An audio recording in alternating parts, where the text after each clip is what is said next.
गिबियावनो बयखौबो बड' निउस इउटुब चेनेलनि गोदान खौराङाव बरायबाय। नोंथांमोननि थाखाय बे समाव माखासे खौरां लाबोदों।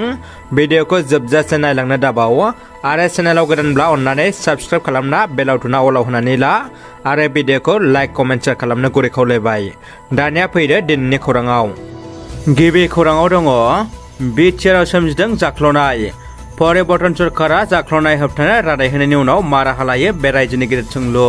उदालगुरि जिल्ला हाग्रा बिफाना बिफां गायनायनि मुङाव 22,30,000 रां जाख्ल'नायनि अजद सिखारदों। बिफां लाइफां गायनायनि मुङाव उदालगुरि जिल्ला हाग्रा बिफाना नोगोर 22,30,000 रां दिहुनना जानायनि खौरां गोसारदों। मैयानिफ्राय सुक्लाय सेरफां दख'रा दुलाराय बर' फरायसा आफादनि बानजायनायाव नावकाटा मिलन जौसिन फरायसालियाव खुंगा 10थि बड'लेण्ड मुंख्लं गोसोखां फुटबल बादायलायनायखौ जागायजेनो।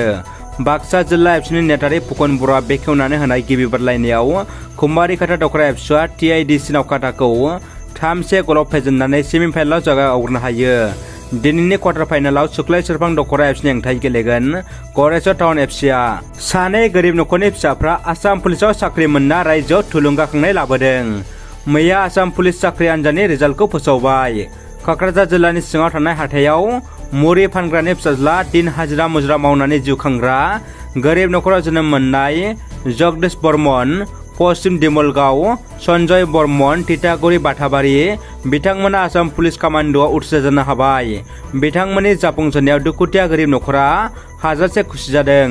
बेजों लोगोसे बिथांमोननि गोब्राब नाजाना जाफुंसारनाया गोरिब लाइमोनफोरनि थाखाय थुलुंगा जाना थादों। बिटिआरनि एमआ गोख्रों हुमखि होदों।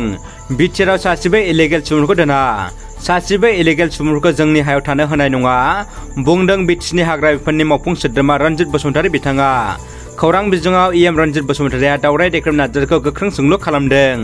थांनाय 17 बोसोर BPFनि BTC सरकाराव साबैसे आयेन बेरेखा हा दखल खालामनायखौ होखारखो होनना गोख्रों सोंलु खालामदों। बिटिआरआव थानाय गुबुन हारिखौ होनांगौ होनना दावराय देख्रेब नार्जारीया रन्जित बसुमतारीखौ मावख'आव फैना प्रेसार होफैदों होनना रन्जित बसुमतारीया बुङो आरो बिथाङा बुंदों बिटिआरआव सासेबो आयेन बेरेखा दखलखारि थानो मोना, होस्रांगोन होनना बुंथियो।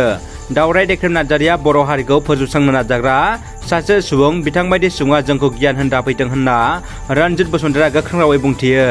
आप राजखान्थि दोलोनि गाहाय दिल्लीनि गिबि मन्त्रि अरविन्द केजरीवालआ दायनिगिरिखौ गोख्रों साजा होनो दाबि खालामदों। चन्डीगढ़ बुहुम फरायसालियाव फरायसुलिफोरनि प्राइभेट भिडिअखौ सेबखांनानै खायसे दुथां सुबुङा भाइरेल खालामदों।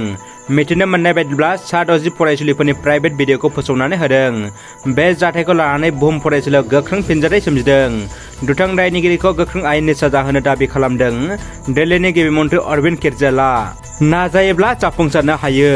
आसाम सरकारजों फोसावजानाय आसाम कनस्टेबल EB कामान्ड' बेटालियनाव सेलेक्सन एबा सायख'जानाय बिलिफां नार्जारीखौ सामथायारि आलारि क्लाबआ बिथांनि पास जानो हानायखौ गोजोनना बिथांनि न'आव थांनानै आर'नाइजों बरायनाय जायो। बिथांनि लाइफ स्ट'रिया जोबोद दुखु गोनां।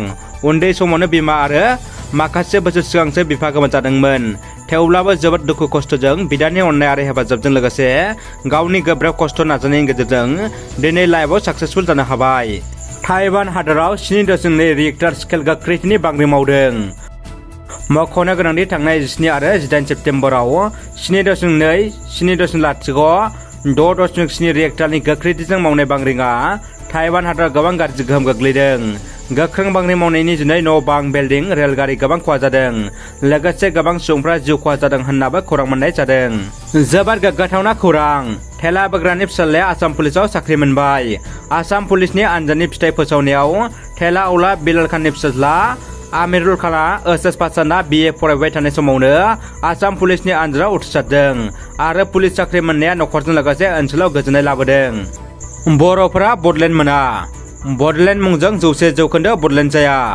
बड'लेण्ड मुंखौ सोलायना रायजो बिबासो रायजो जागोन। जों 50 बोसोर बड'लेण्डनि थाखाय सोमावसारना बर' हारिया हाजासे दुखु दाहा सैनांबाय। दावराय देख्रेबा आब्रुथि गैयै बाथ्रा बुंनायनिफ्राय गोजानाव था। बड'लेण्डखौ बर'फ्रा 100% मोना। बड'लेण्ड मुं लाना रायजो बियोबा रायजोआ जाया। दावराय देख्रेबा मानसिफोरजों नांलायग्रासो। बड'लेण्ड सोदोबजों रायजो जाया। बड'लेण्ड सोदोबखौ सोलायबासो रायजो मोनगोन। बे गोख्रों बिबुंथिखौ होदों दुवार ओनसोल रायजो दाबिग्रा दैदेनगिरि बिथाङा। दानिया फैदो जोबथा खौराङाव। लाभ जिहादनि बोलि जादों हाबा जानाय सासे आइजोआ। चिरां जिल्लानि बिजनी 1 नं दैलां जरानि आइजोआ लाभ जिहादनि जेयाव गोग्लैदों। राजस्थाननि सेंग्राजों गोसो थोलायनायाव गोग्लैदों आइजोआ। मुस्लिम सेंग्राया हिन्दु होनना सिनायथि होदोंमोन। आइजोनि बिमा न' सानब्रै दङमोन सेंग्राया। बे जाथायखौ लाना गोख्रों फिनजाथाय सोमजिदों ओनसोलाव। रादाबा एसेनोसै लोगोफोर, रादाबखौ जोबजासिम नायनो थाखाय नोंथांमोननिसिम गोजोननाय आरो साबायखर बावबाय। गोजोन्थों।